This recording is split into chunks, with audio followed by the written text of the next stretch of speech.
Mas o que acontece? O Spurgeon, ele fumava. O Spurgeon fumava charuto. Assim, é uma diferença, de certa forma, porque ele não fumava o mesmo tipo de cigarrete que tinha muito na Inglaterra.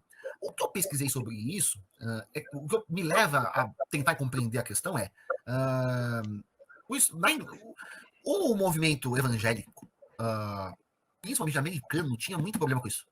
Porque você tinha todo o movimento de temperança que na Inglaterra era mais forte contra a bebida alcoólica.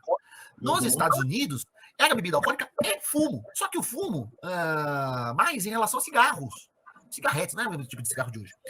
O Spurgeon fumando, assim, eu tento compreender que na época do Spurgeon você não tinha o mesmo tipo de informação que você tem hoje. Era mal visto, mas era mal visto para o crente tanto quanto outras práticas eram mal vistas para alguns crentes.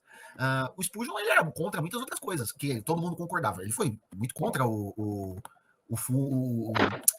ele era contra os vícios, só que ele não entendia o fumo como vício. Essa é a questão. Eu fui tentar pesquisar sobre isso e eu vi pela internet, em alguns lugares, falando exatamente essas questões. Que o fumo, que você tinha uma tendência muito maior a você ter isso contra nos Estados Unidos do que na Inglaterra.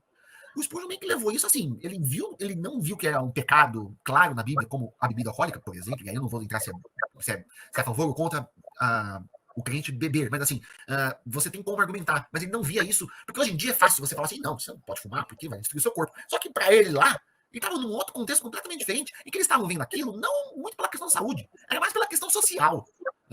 Era feio, você não era bem visto. E assim, você tem algumas lendas de que o Spurgeon deixou de fumar antes da morte. Não deixou de fumar antes da morte. Tanto é que você tem até prova física disso. Porque o Spurgeon viu que tinha uma loja de cigarro vendendo cigarro do Spurgeon fazendo aqui, a loja que o Spurgeon compra charutos, aí o Spurgeon ficou triste e parou de fumar. Não é.